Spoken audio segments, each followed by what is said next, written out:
العراق الذي خرج لهذه الأمة العلماء والرجال والقادة والأبطال في زمن كانت السنة ترفرف على رؤوس أهلها، فلما دخل الصفويون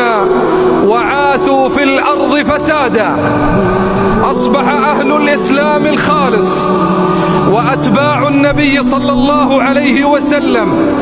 ومن يسير على هديه وهدي أصحابه رضوان الله عليهم أصبح يسام سوء العذاب. العراق التي قال عنها أمير المؤمنين عمر بن الخطاب رضي الله عنه وأرضاه